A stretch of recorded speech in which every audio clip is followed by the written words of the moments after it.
தமிழ்நாட்டில் மக்களவைத் தேர்தல் களம் சூடுபிடித்திருக்கும் நிலையில் 2 நாள் பயணமாக பிரதமர் மோடி நாளை தமிழ்நாடு வருகிறார். தேர்தலில் போட்டியிடும் பாஜக மற்றும் அதன் கூட்டணி கட்சி வேட்பாளர்களை ஆதரித்து பிரச்சாரம் மேற்கொள்கிறார். தமிழ்நாட்டில் பாஜக கூட்டணி வேட்பாளர்களுக்கு ஆதரவாக வாக்கு சேகரிக்க மத்திய அமைச்சர் ராஜ்நாத் சிங் இன்று தமிழ்நாடு வருகிறார். ஏற்கனவே பாஜக தேசிய தலைவர் JP நட்டா, மத்திய அமைச்சர் ஸ்மிருதி இரானி ஆகியோர் தமிழ்நாட்டில் முகாமிட்ட நிலையில் அவரும் தேர்தல் பரப்புரையில் ஈடுபடுகிறார். திருச்சி மக்களவை தொகுதியில் போட்டியிடும் அமமுக வேட்பாளர் செந்தில்நாதனை ஆதரித்து பாஜக தேசிய தலைவர் JP நட்டா ரோட் ஷோ நடத்தி வாக்கு சேகரித்தார். உறையூர் சாலையில் தொடங்கி நாச்சியார் கோவில் வரை நடைபெற்ற ரோட் ஷோவில் குக்கர் சின்னத்திற்கு ஆதரவு திரட்டினர். புதுச்சேரியில் முதலமைச்சர் ரங்கசாமியை டம்மியாக உட்கார வைத்துவிட்டு பாஜக பம்மாத்து ஆட்சி நடத்துவதாக முதலமைச்சர் மு க ஸ்டாலின் குற்றம் சாட்டினார். மக்களுக்காக விலையை குறைக்காமல் சிலருடைய லாபத்திற்கு ஆட்சி நடத்தும் இரக்கமற்ற பாஜக ஆட்சியை அப்புறப்படுத்த வேண்டும் என்றும் அவர் சூளுரைத்தார்.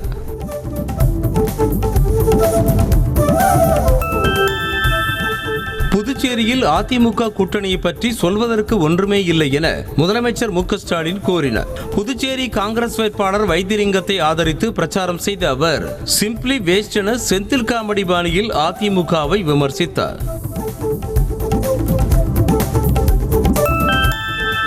மக்களுக்கு செய்த பணிகள் குறித்து பேசாமல் அதிமுகவை திட்டுவதையே முதலமைச்சர் வாடிக்கையாக கொண்டுள்ளதாக அதிமுக பொதுச் செயலாளர் EPS தெரிவித்திருக்கிறார். திருவள்ளூர் தேமுதிக வேட்பாளர் நல்லதம்பியை ஆதரித்து பேசிய அவர் தூத்துக்குடி துப்பாக்கி சூட்டிற்கு சில அரசியல் கட்சிகளின் தூண்டுதலே காரணம் என்றார்.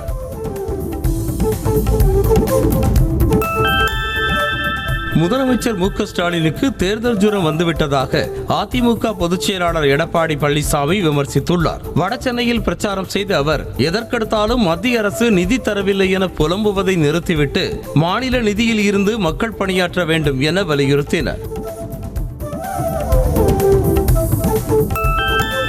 நாமக்கல் மாவட்டம் ராசிபுரத்தில் கொங்குநாடு மக்கள் தேசிய கட்சி வேட்பாளர் மாதேஸ்வரனை ஆதரித்து அமைச்சர் உதயநிதி ஸ்டாலின் பிரச்சாரம் மேற்கொண்டார். அப்போது கலைஞர் மகளிர் உரிமை திட்டத்தின் குறைகள் களையப்பட்டு தகுதி வாய்ந்தோருக்கு 1000 ரூபாய் வழங்கப்படும் என உறுதியளித்தார்.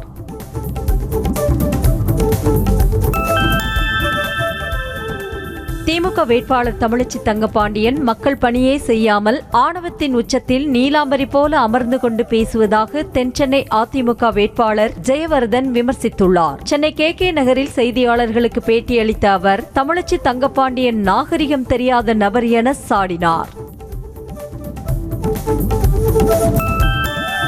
செங்கல்பட்டு மாவட்டம் சித்தாமூரில் காஞ்சிபுரம் தொகுதி திமுக வேட்பாளர் செல்வத்தை ஆதரித்து கட்சியின் அமைப்பு செயலாளர் RS பாரதி பிரச்சாரம் செய்தார். அப்போது ரயில் மற்றும் விமானத்தில் பாஜகவினர் கள்ளத்தனமாக எடுத்து செல்லும் பணத்தை தைரியமாக அடித்து பிடுங்குங்கள் என்றார்.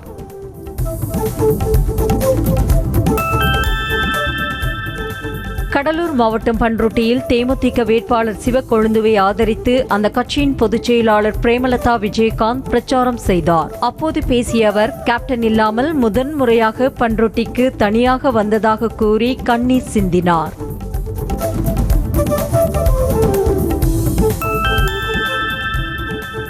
கிருஷ்ணகிரி மாவட்டம் மத்தூரில் நாம் தமிழர் கட்சி வேட்பாளர் வித்யாராணி வீரப்பனை ஆதரித்து அந்த கட்சியின் ஒருங்கிணைப்பாளர் சீமான் பரப்புரை மேற்கொண்டார். மேடையில் வாக்கு கேட்டு பேசிக் கொண்டிருந்த சீமான் திடீரென பாட்டு பாடி பிரச்சாரம் செய்தார்.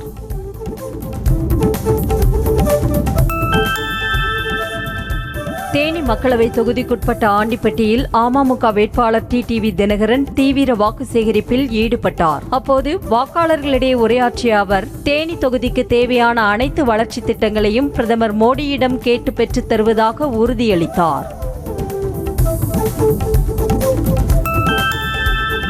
பாஜக ஆட்சியில் பேச்சுரிமை எழுத்துரிமை பறிக்கப்படுவதாக முன்னாள் மத்திய அமைச்சர் ப. சிதம்பரம் குற்றம் சாட்டினார். சிவகங்கை மாவட்டம் திருப்புவனம் சுற்றுவட்டார பகுதிகளில் அவரது மகன் கார்த்தி சிதம்பரத்திற்கு ஆதரவாக கை சின்னத்திற்கு ஆதரவு திரட்டினார். பெரம்பலூர் மக்களவை தொகுதியில் போட்டியிடும் IJK வேட்பாளர் பாரிவேந்தர் செங்குணம் பகுதியில் தீவிர வாக்கு சேகரிப்பில் ஈடுபட்டார். சுட்டெரிக்கும் வெயிலுக்கு மத்தியிலும் பரப்புரை மேற்கொண்ட அவருக்கு அப்பகுதி பெண்கள் ஆரத்தி எடுத்தும் மலர் தூவியும் வரவேற்பளித்தனர்.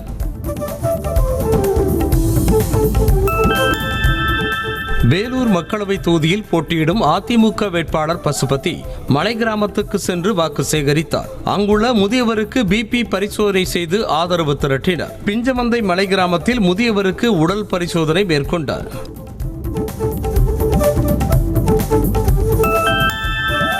நீலகிரி மக்களவை தொகுதி பாஜக வேட்பாளர் எல் முருகன் தீவிர தேர்தல் பிரச்சாரத்தில் ஈடுபட்டார். அப்போது உதகையில் உள்ள கோவில் தேர் திருவிழாவில் பங்கேற்ற அவர் ஜமாப் இசைக்கலைஞர்களுடன் சேர்ந்து ஜமாப் படித்து வாக்கு சேகரித்தார்.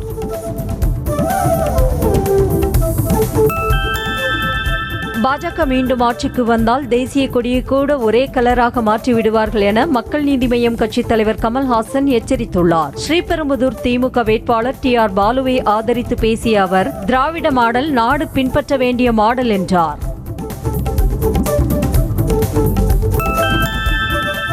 திமுக காசு கொடுத்தால் வாங்கிவிட்டு அதிமுகவிற்கு வாக்களியுங்கள் என முன்னாள் அமைச்சர் கடம்பூர் ராஜு கலகலப்பாக பேசினார். தூத்துக்குடி அதிமுக வேட்பாளர் சிவசாமி வேலுமணியை ஆதரித்து பேசிய போது, மக்கள் கோரிக்கைகளை காது கொடுத்து கேட்காததால் பாஜக கூட்டணியில் இருந்து வெளியேறியதாக கூறினார். விருதுநகர் மாவட்டம் ராஜபாளையம் அருகே தென்காசி தொகுதி வேட்பாளர் கிருஷ்ணசாமி வாக்கு சேகரிப்பில் ஈடுபட்டார். மக்கள் மத்தியில் உரையாற்றிய அவர், தாம் வெற்றி பெற்றால் உள்ளூர் இளைஞர்கள் வேலைவாய்ப்பு தேடி வெளியூர் செல்ல வேண்டிய நிலை ஏற்படாது என உறுதியளித்தார்.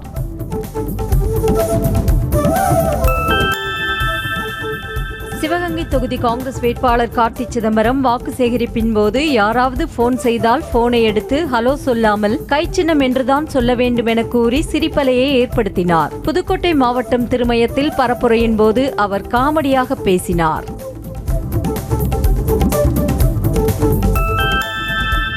ஷூட்டிங் பிஸிக்கு மத்தியில் கமல்ஹாசன் வரலாற்றை தப்பு தப்பாக படித்துவிட்டு பேசுவதாக பாஜக MLA வானதி சீனிவாசன் விமர்சித்துள்ளார். மேலும் பிரதமர் மோடியின் சாதனைகள் குறித்து ரிப்போர்ட் கார்டோடு சென்று மக்களை சந்திப்பதாகவும் அவர் கூறினார்.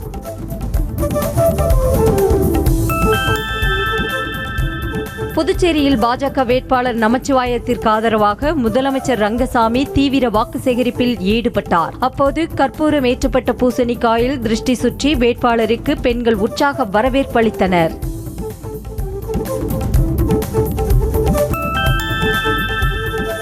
சிவகங்கை தொகுதி காங்கிரஸ் வேட்பாளர் கார்த்தி சிதம்பரத்தை ஆதரித்து அமைச்சர் பெரிய கருப்பன் பரப்புரை மேற்கொண்டார். அப்போது ஒவ்வொருவருக்கும் 15 லட்சம் ரூபாய் தருவேன் என்ற வாக்குறுதியை மறக்கடிப்பு செய்த பிரதமர் மோடி எவ்வளவு பெரிய ஏமாற்றுக்காரர் என விமர்சித்தார்.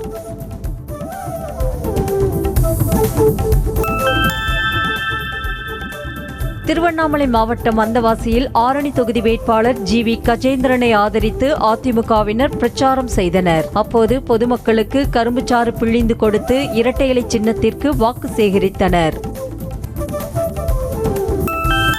திருவள்ளூர் தொகுதி காங்கிரஸ் வேட்பாளர் சசிகாந்த் செந்திலுக்கு ஆதரவாக ஹிந்தியில் பேசி பூந்தமல்லி MLA கிருஷ்ணசாமி வாக்கு சேகரித்தார். வட மாநிலத்தவர் கடைக்கு சென்று அதன் உரிமையாளரிடம் மோடி வேண்டாம், கை சின்னத்தில் வாக்களியுங்கள் என ஹிந்தியில் பேசினார்.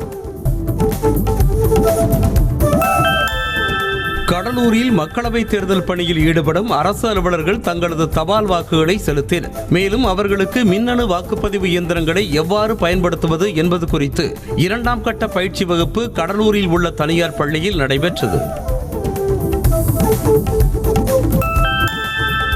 மக்களவை தேர்தல் பிரச்சாரங்களுக்கு இந்திய தேர்தல் ஆணையத்திடம் அனுமதி கேட்டு இதுவரை 73,000க்கும் அதிகமான விண்ணப்பங்கள் வந்துள்ளன. இதில் 23,239 விண்ணப்பங்களுடன் தமிழ்நாடு முதல் இடத்தில் உள்ளது.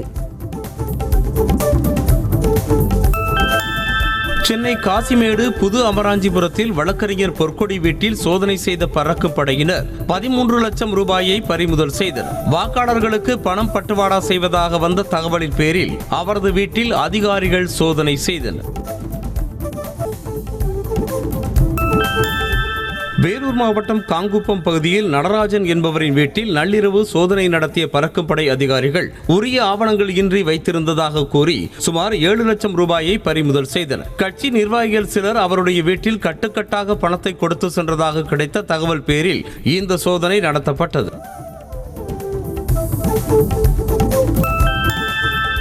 தென்காசி மாவட்டம் சங்கரன்கோவில் அருகே புதிய தமிழகம் கட்சி வேட்பாளர் கிருஷ்ணசாமிக்கு ஆதரவாக வாக்கு சேகரிக்க சென்ற ஆட்டோவை வழிமறித்து இளைஞர்கள் தாக்கியதாக புகார் எழுந்துள்ளது. தெற்கு புதூர் வழியாக சென்றபோது இந்த வழியாக செல்லக்கூடாது என கூறி ஆட்டோ ஓட்டுநரை தாக்கியதாக கூறப்படுகிறது.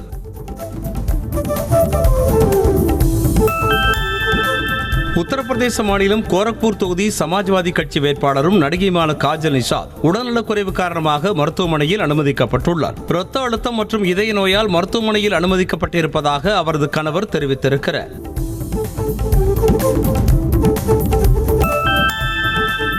விருதுநகர் மாவட்டம் ராஜபாளையத்தில் பிரச்சாரத்தின் போது திமுக மற்றும் அதிமுகவினரிடையே ஏற்பட்ட தகராறில் ஒருவருக்கு அரிவாள் வெட்டு விழுந்தது. கிருஷ்ணசாமியை ஆதரித்து ராஜேந்திர பாலாஜி பரப்புரை செய்தபோது திமுக பிரமுகர் கூச்சலிட்டு இடையூறு செய்ததாக கூறப்படுகிறது.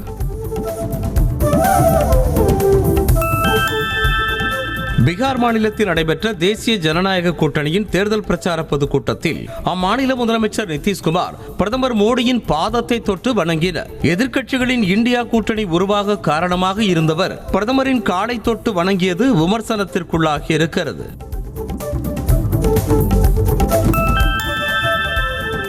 பீகார் முதலமைச்சர் நிதிஷ்குமார் பிரதமர் மோடியின் பாதங்களை தொட்டு வணங்கிய செயலுக்கு ராஷ்டிரிய ஜனதா தள மூத்த தலைவர் தேஜஸ்வி யாதவ் வேதனை தெரிவித்திருக்கிறார்.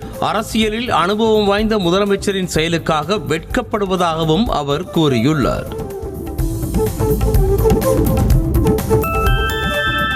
மத்திய பிரதேச மாநிலம் ஜபல்பூரில் நடைபெற்ற பிரதமர் மோடியின் ரோட் ஷோவின் போது மேடை சரிந்து விழுந்ததில் காவலர் உட்பட 7 பேர் படுகாயமடைந்தனர். மோடியை காண்பதற்காக ஏராளமானோர் மேடையின் மீது ஏறியதால் பாரம் தாங்காமல் மேடை சரிந்து விழுந்ததாக கூறப்படுகிறது.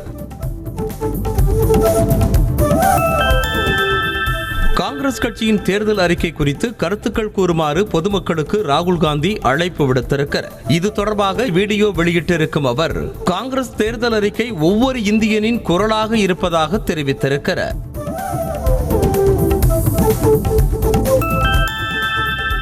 NIA, ED, CBI போன்ற விசாரணை அமைப்புகள் தங்களை பாஜகவில் சேர சொல்லி மிரட்டுவதாக மேற்கு வங்க முதலமைச்சர் மமதா பானர்ஜி குற்றம் சாட்டியிருக்கிறார். மேலும் பாஜகவில் சேராவிட்டால் கடுமையான நடவடிக்கைகளை எதிர்கொள்ள வேண்டியிருக்கும் என அச்சுறுத்தல் விடுப்பதாக அவர் தெரிவித்திருக்கிறார்.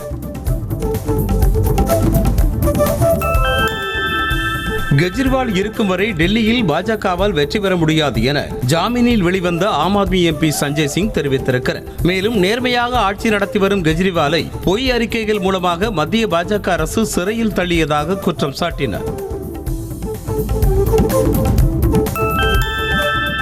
மக்களவைக்கான மொத்த MPக்களின் எண்ணிக்கை 543ஆக இருக்கும்போது பிரதமருக்கு 4000 MPக்களின் ஆதரவு கிடைக்கும் என பீகார் முதலமைச்சர் நிதிஷ்குமார் கூறியுள்ளார். பீகாரில் பிரச்சார பொதுக்கூட்டத்தில் அவர் பேசிய வீடியோ இணையத்தில் வைரலான நிலையில் பலரும் அவரை கிண்டலடித்து வருகின்றனர்.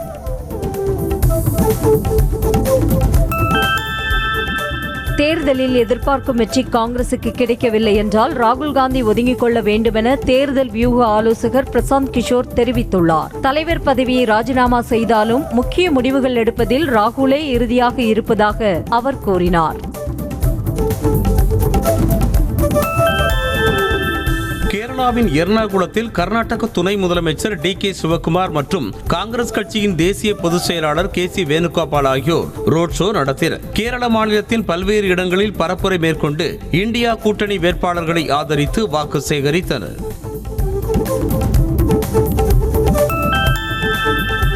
மக்களவைத் தேர்தலை முன்னிட்டு ஜம்மு காஷ்மீரில் பலத்த பாதுகாப்பு ஏற்பாடுகள் மேற்கொள்ளப்பட்டுள்ளன. அங்கு 5 கட்டங்களாக தேர்தல் நடைபெறவிருக்கும் நிலையில் அனைத்து முக்கிய சாலைகளிலும் துப்பாக்கி ஏந்திய துணை ராணுவ படையினரின் உதவியுடன் போலீசார் வாகன சோதனையில் ஈடுபட்டனர். இந்தியாவின் முதல் பிரதமர் நேதாஜி சுபாஷ் சந்திர போஸ் என கூறிய நடிகை கங்கனா ரணாவத்திற்கு நேதாஜியின் கொள்ளுப்பேரன் சந்திரகுமார் போஸ் கண்டனம் தெரிவித்திருக்கிறார். அரசியல் நோக்கங்களுக்காக வரலாற்றை யாரும் திரிக்க கூடாது எனவும் அவர் பதிவிட்டிருக்கிறார். சந்திரபாபு நாயுடுவை அருந்ததி பட வில்லனோடு ஒப்பிட்டும் ரத்தம் குடிக்கும் சந்திரமுகி என்றும் விமர்சித்த ஆந்திர முதலமைச்சர் ஜெகன்மோகன் ரெட்டிக்கு தேர்தல் ஆணையம் நோட்டீஸ் அனுப்பியுள்ளது. இது தொடர்பாக 48 மணி நேரத்திற்குள் விளக்கமளிக்க வேண்டும் என்றும் உத்தரவிடப்பட்டுள்ளது. கர்நாடகாவின் பெல்லாரி நகரில் நகைக்கடை அதிபர் வீட்டில் இருந்து 5,60,00,000 ரூபாய் ரொக்கப்பணம் மற்றும் 3 கிலோ தங்க நகைகளை போலீசார் பறிமுதல் செய்தனர். இவை ஹவாலா பணமாக இருக்குமோ என சந்தேகம் எழுந்திருக்கும் நிலையில் இதுகுறித்து போலீசார் விசாரணை மேற்கொண்டு வருகின்றனர். ராஜஸ்தானில் முன்னாள் எம்எல்ஏ கங்கஜால் மேல் உள்ளிட்ட பலர் காங்கிரஸ் கட்சியில் இருந்து விலகி பாஜகவில் இணைந்தனர். சோனியா, பிரியங்கா, கார்கே ஆகியோர் பங்கேற்ற பிரச்சார கூட்டம் நடைபெற்ற மறுநாளே பலர் பாஜகவில் ஐக்கியமானதால் அரசியல் வட்டாரத்தில் பரபரப்பு ஏற்பட்டுள்ளது. மகாராஷ்டிர மாநிலம் நாக்பூரில் முதலமைச்சர் ஏக்நாத் ஷிண்டே மற்றும் மத்திய அமைச்சர் நிதின் கட்கரி ஆகியோர் ரோட் ஷோ நடத்தி வாக்கு சேகரித்தனர். வழிநெடுகிலும் நின்ற தொண்டர்களை நோக்கி கையசைத்தவாறே சென்று பரப்புரையில் ஈடுபட்டனர். அசாம் மாநிலம் திப்ருகாரில் அம்மாநில முதலமைச்சர் ஹிமந்த பிஸ்வா சர்மா ரோட் ஷோ நடத்தினார். அப்போது சாலையின் இரு புறங்களிலும் திரண்டிருந்த ஏராளமான தொண்டர்கள் அவருக்கு உற்சாக வரவேற்பு அளித்தனர். சிலர் வாகனத்தை பின்தொடர்ந்து சென்று முதலமைச்சருக்கு கை கொடுக்க முயன்றனர்.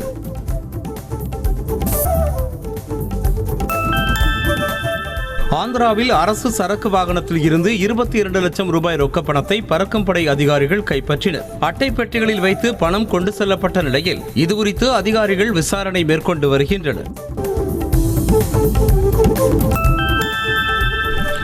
விமானிகள் பற்றாக்குறை காரணமாக தினசரி விமான இயக்கத்தில் 20 முதல் 30 சேவைகள் வரை குறைக்க விஸ்டாரா ஏர்லைன்ஸ் நிறுவனம் முடிவு செய்துள்ளது. நாளுக்கு நாள் விமானங்கள் ரத்து பிரச்சனையை சமாளிக்க முடியாததால் பயணிகள் சிரமம் அடைவதை தடுக்கவும் இந்த முடிவு எடுக்கப்பட்டுள்ளது.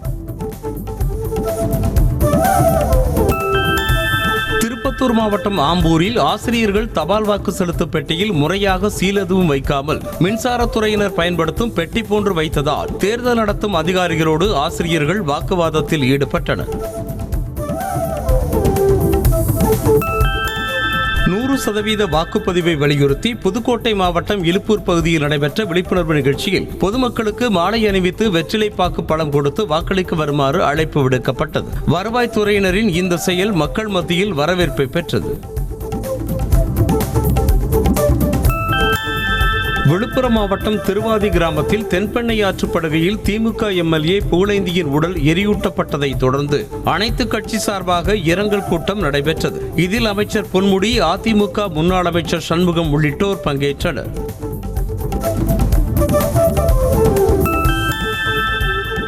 தேனி மாவட்டம் மேற்கு தொடர்ச்சி மலையில் உள்ள கும்பக்கரை முருகமலை வனப்பகுதியில் காட்டுத்தீ பற்றி எரிகிறது. இருவேறு இடங்களில் 100 ஏக்கர் பரப்பளவில் கொழுந்துவிட்டு எரியும் காட்டுத்தீயினால் விலை உயர்ந்த மரங்கள், மூலிகை செடிகள் எரிந்து சேதமடைந்தன. கடலூர் மாவட்டம் பன்ருட்டி அருகே சாலை விபத்தில் சிக்கிய இளைஞர்களை ஆம்புலன்ஸில் அழைத்து சென்றபோது கஞ்சா போதையில் இருந்த இருவரும் ஆம்புலன்ஸ் ஓட்டுநர் மற்றும் உதவியாளரை தாக்கி ரகளையில் ஈடுபட்டது அதிர்ச்சியை ஏற்படுத்தியுள்ளது. இது தொடர்பாக இளைஞர்களிடம் போலீசார் விசாரித்து வருகின்றனர். ஸ்ரீவில்லிபுத்தூர் அருகே ஆம்னி பேருந்து கவிழ்ந்த விபத்தில் 2 பேர் பலியாகினர். மேலும் 30க்கும் மேற்பட்டோர் படுகாயமடைந்து மருத்துவமனையில் அனுமதிக்கப்பட்டுள்ளனர். பேருந்து வளைவில் வேகமாக திரும்பிய போது கட்டுப்பாட்டை இழந்து கவிழ்ந்ததாக கூறப்படுகிறது. கடலூர் மாவட்டம் செல்லியம்பாளையத்தில் வீட்டில் தூங்கிக் கொண்டிருந்த பெண்ணிடமிருந்து 10 சவரன் தாலிச்சங்கிலியை அறுத்து சென்ற மர்ம நபர்களை காவல்துறையினர் தேடி வருகின்றனர். அரசு போக்குவரத்து கழகத்தில் ஓட்டுநராக பணிபுரியும் லோகேஷ் என்பவரின் மனைவியிடம் திருடர்கள் கைவரிசை காட்டினர்.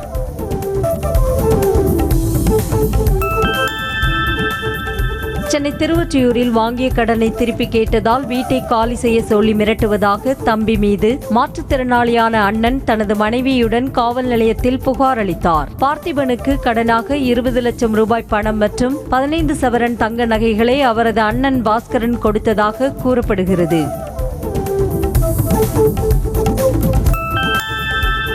மதுரையில் காதணி விழாவிற்கு தாய்மாமன் சீராக ஜல்லிக்கட்டு காளைகள் மற்றும் சண்டை கிடாய் வழங்கியது அனைவருடைய கவனத்தையும் ஈர்த்துள்ளது.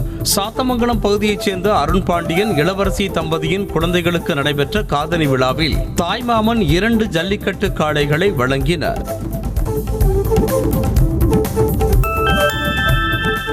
ஏர் நியூசிலாந்து விமானத்தில் தலைக்கேறிய மதுபோதையில் பயணி ஒருவர் பேப்பர் கப்பில் சிறுநீர் கழித்த சம்பவம் சக பயணிகளை முகம் சுழிக்க வைத்தது. இதுகுறித்து சக பயணிகள் அளித்த புகாரின் பேரில் போதை பயணிக்கு அபராதம் விதிக்கப்பட்டுள்ளது.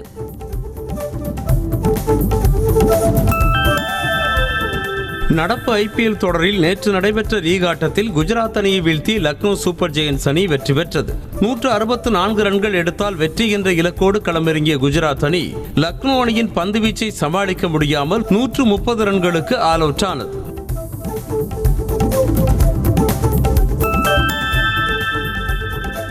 IPL தொடரில் டெல்லி அணிக்கு எதிரான போட்டியில் மும்பை இந்தியன்ஸ் அணி 29 ரன்கள் வித்தியாசத்தில் வெற்றி பெற்றது. முதலில் விளையாடிய மும்பை அணி 234 ரன்கள் குவித்த நிலையில் பின்னர் களமிறங்கிய டெல்லி அணி 205 ரன்கள் மட்டுமே எடுத்ததால் மும்பை அணி நடப்பு தொடரில் முதல் வெற்றியை பதிவு செய்தது.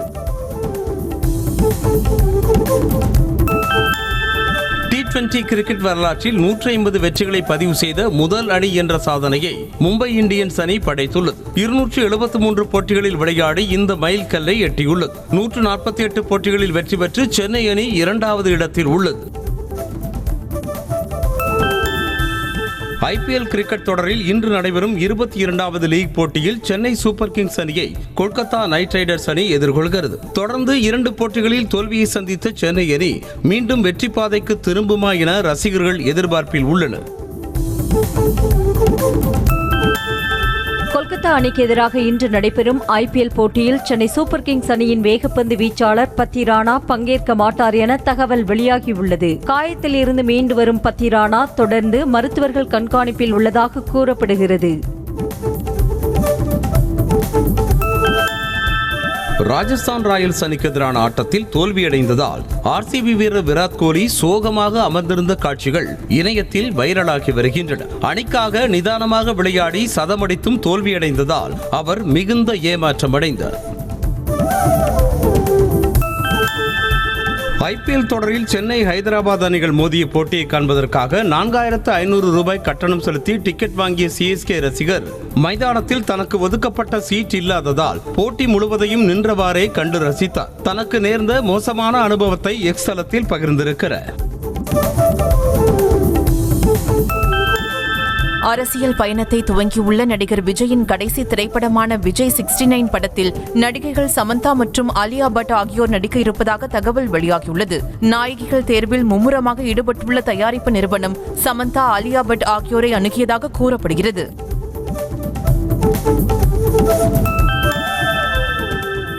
நடிகர் அஜித்குமார் நடிக்க உள்ள குட் பேட் அக்லி படத்தில் நடிக்க நடிகர் சுனில் கமிட் ஆகி இருப்பதாக தகவல் வந்துள்ளது. தெலுங்கு நடிகரான சுனில் புஷ்பா படத்தின் மூலம் தமிழ் ரசிகர்களிடமும் பிரபலமான நிலையில் மாவீரன், ஜெயிலர், ஜப்பான், மார்க் ஆண்டனி படங்களில் நடித்துள்ளார்.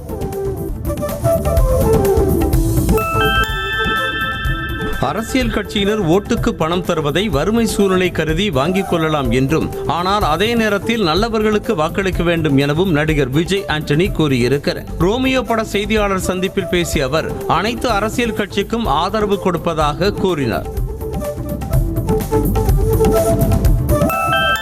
திருச்சி அருகே நடிகை மஞ்சு வாரியரின் காரை தேர்தல் பறக்கும் படையினர் சோதனை செய்த நிலையில் அவருடன் ரசிகர்கள் பலரும் செல்ஃபி எடுத்துக் கொண்டனர். கூட்டம் கூடுவதை தவிர்க்க அவசரமாக சோதனையை முடித்த அதிகாரிகள் விவரங்களை பதிவு செய்து கொண்டு மஞ்சு வாரியரை அனுப்பி வைத்தனர். பீஸ் ஆஃப் 4 ஹோம் அலோன் மற்றும் இன்று நேற்று நாளை 2 படத்தின் படப்பிடிப்புகள் பூஜையோடு தொடங்கியுள்ளன. திருக்குமரன் என்டர்டெயின்மெண்ட் அலுவலகத்தில் நடைபெற்ற இந்த பூஜை தொடர்பான வீடியோவை தயாரிப்பு நிறுவனம் வெளியிட்டுள்ளது. நடிகர் யோகி பாபு ஹீரோவாக நடித்து வரும் மலை படத்தில் அவருக்கு மனைவியாக நடிகை லட்சுமி மேனன் நடித்து வருவதாக தகவல் வெளியாகியுள்ளது. இப்படத்தின் படப்பிடிப்பு தற்போது நடைபெற்று வரும் நிலையில் சப்தம் என்ற திரைப்படத்திலும் நடிகை லட்சுமி மேனன் நடித்து வருவதாக கூறப்படுகிறது. கொடைக்கானல் கவுஞ்சி கிராமத்தில் 24 ஆண்டுகளுக்கு பிறகு பங்குனி உத்திர விழா வெகு விமர்சையாக நடைபெற்றது. கிராமத்தில் உள்ள பெரியோர்களுக்கு பரிவட்டம் கட்டி மாலை அணிவித்து மரியாதை செலுத்தப்பட்டது. பக்தர்கள் சிவன், ராமர் போல வேடமணிந்தும் ஊர்வலமாக சென்று ஸ்ரீ பூதநாச்சியம்மனை தரிசித்தனர். விருதுநகரில் உள்ள ஸ்ரீ பராசக்தி மாரியம்மன் கோவிலில் பங்குனி திருவிழா வெகு விமர்சையாக நடைபெற்றது. இதில் ஏராளமான பக்தர்கள் அக்னி சட்டி எடுத்து சென்றும் கரும்பினால் செய்யப்பட்ட தொட்டிலில் குழந்தைகளை எடுத்து சென்றும் நேர்த்திக் கடன்களை செலுத்தினர். திருச்சி மாவட்டம் தொட்டியம் மதுரகாளியம்மன் கோவில் தேர் திருவிழா வெகு விமர்சையாக நடைபெற்றது. மதுரகாளியம்மன் மற்றும் ஓலைப்பிடாரி அம்மன் ஆகிய இருவரும் தேரில் எழுந்தருளி வீதி உலா வந்து பக்தர்களுக்கு காட்சியளித்தனர். விருதுநகர் மாவட்டம் ஸ்ரீவில்லிபுத்தூரில் பெரிய மாரியம்மன் கோவில் திருவிழா வெகு விமர்சையாக நடைபெற்றது. குதிரை வாகனத்தில் அம்மன் எழுந்தருளி கோவிலை சுற்றி 3 முறை வலம் வந்ததை அடுத்து திரளான பக்தர்கள் கையில் அக்னி சட்டியை சுமந்து சென்று நேர்த்திக் கடனை செலுத்தினர். ராணிப்பேட்டை மாவட்டம் சிப்காட் பகுதியில் சமயபுரத்து மாரியம்மன் கோவில் பூச்சொரிதல் மற்றும் கூழ்வார்த்த திருவிழா வெகு விமர்சையாக நடைபெற்றது. 1 லட்சம் ரூபாய் மதிப்புடைய புஷ்ப மலர்களால் அலங்காரம் செய்யப்பட்டிருந்த அம்மனை திரளான பக்தர்கள் தரிசித்தனர். திருச்சி மாவட்டம் மலையடிப்பட்டியில் புனித தோமையார் ஆலய பாஸ்கா திருவிழாவையொட்டி நடைபெற்ற தேர்பவனியில் திரளான கிறிஸ்தவர்கள் கலந்து கொண்டனர். அலங்கரிக்கப்பட்ட தேரில் இயேசு பெருமான் மற்றும் தோமையார் சொரூபங்கள் எழுந்தருளி காட்சியளித்தனர்.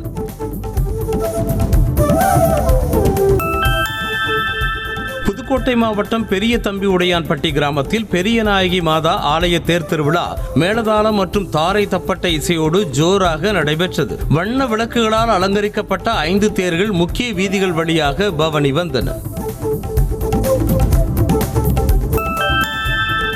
பல்வேறு நவீன வசதிகளுடன் தயாரிக்கப்பட்ட மஹிந்திரா XUV 3XO காரின் டீசர் வெளியாகியுள்ளது. முதலில் இந்த மாடலுக்கு மஹிந்திரா XUV 300 என பெயரிடப்பட்ட நிலையில் தற்போது 3XO என பெயர் மாற்றம் செய்யப்பட்டுள்ளது. மேலும் இந்த வாகனம் வரும் 29ஆம் தேதி அறிமுகம் செய்யப்பட உள்ளதாக அறிவிக்கப்பட்டுள்ளது.